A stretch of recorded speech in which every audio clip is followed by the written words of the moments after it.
Welcome to Sandy Creek Cycle. This is the Warrior Ride, a 2,800-mile trip from Oregon to New York to raise money for Mission 22 and help fight veteran suicide. I set off on day 2 of the Warrior Ride from Bozeman, Montana. The morning began with clear skies and temperatures in the low 40s. As I was leaving the hotel, I caught the weather saying there might be rain in South Dakota around midday. Not a good outlook. When packing for the trip, I didn't account for such low morning temperatures in the mountains. I had the thermal liner in my jacket, but only my summer gloves. This made the morning temperatures a bit tough to handle. I briefly thought about using plastic bags over my hands to break the wind, but I couldn't find any at my early morning stops. I figured the day would warm up before long. On the way to Billings, the mountains disappeared, allowing the sun to warm things up. I never got too warm until much later in the day, but at least I could leave my hands on the bars.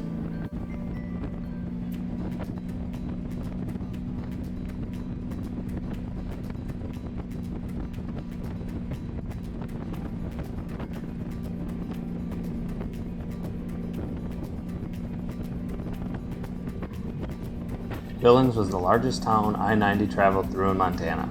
It seems like an industrial town with a number of what I assume were oil refineries along the way. Billings has big balls, which are used to store gases. The cylindrical buildings store fluids. I later learned that Billings is the largest city in Montana with over 100,000 people. Kind of interesting as there's no tall buildings in sight. As I left the mountains behind for the rolling hills and grasslands of Montana and on, I was reminded of the difference in environment. Day 1 was high desert with small, slow-growing pine trees and spotty desert grasses. Day 2 was thick with grasses, farmland, and tall trees. I passed a town that had an altitude of about 3,400 feet listed on the sign, so I wasn't out of the highlands yet.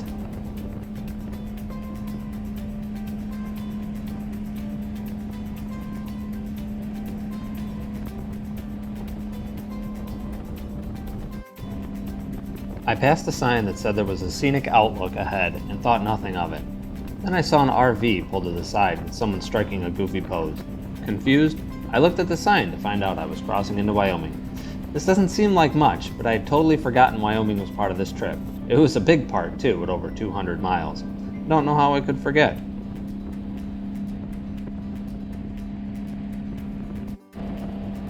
Wyoming had another surprise in store for me. As I rode along, the clouds started to fill the skies. Water in the rumble strips and darkening pavement were signs I may be headed for trouble. Before long, I could see rain in the distance. Every time the road turned, I hoped I'd be heading around it, but it would inevitably turn back, seemingly headed straight towards misery.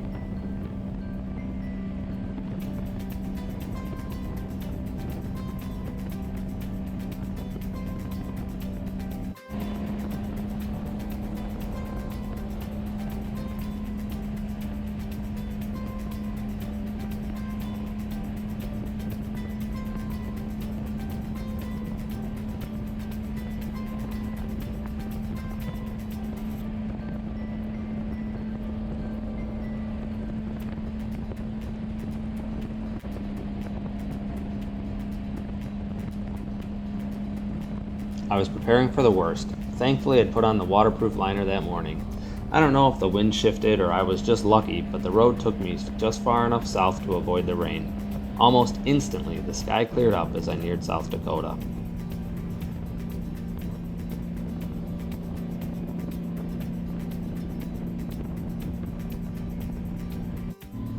The route towards Rushmore took me off 90 and through the Black Hills National Forest.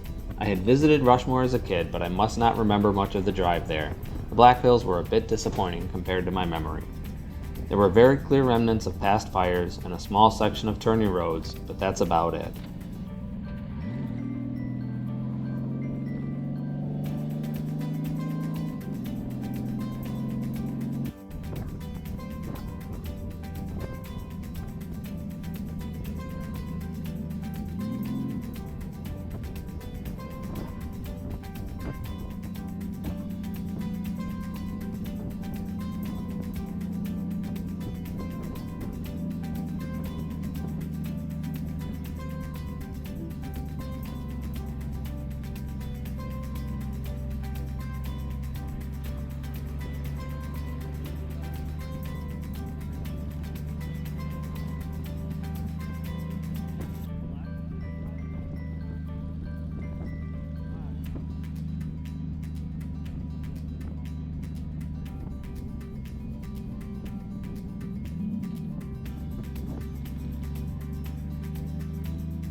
but I did happen across some buffalo at a ranch.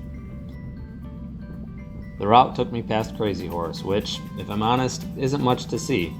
They never finished it, and you think they could get around to it with all the entry fees they charge. Hopefully, at least it's going back to the native community.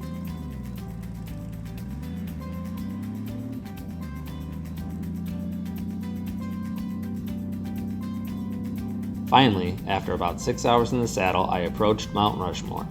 The road seems to wind on forever before you finally get there. You think every turn is going to show the monument before he finally comes into view. Admission to the monument is free, however parking is $10.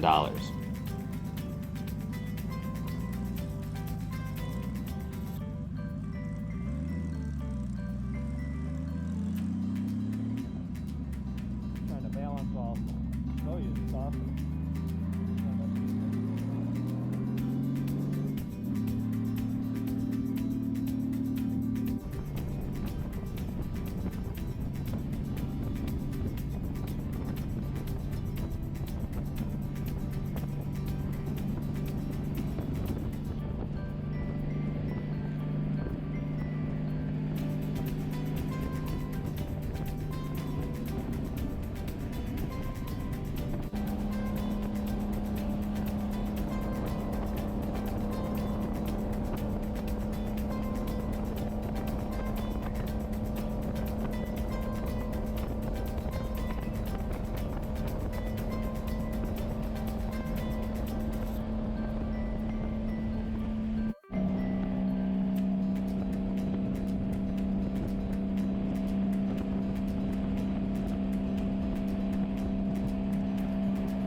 There's a car lane and an RV lane. I went to the car lane initially, which takes you straight into parking garages. I had to circle around and take the RV lane, which brings you right to the park entrance.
There's a big arch blocking the view of the monument from the road, so I had to push the bike down the walkway a little bit. I didn't want to push my luck too much, but I was able to get this awesome picture.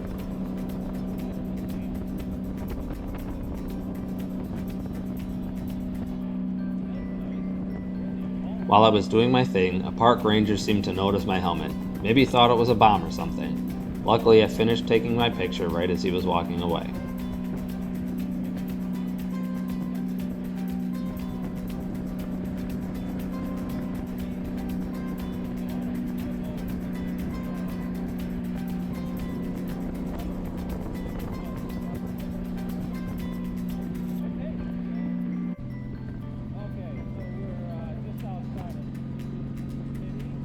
This is Keystone, one of the main towns around Rushmore. On the other side is Custer, and when you come out this way, I suggest checking both out. Custer seems more residential and, as a result, like an actual functioning town. As you can see here, Keystone is pretty much just a tourist trap full of hotels and gift shops.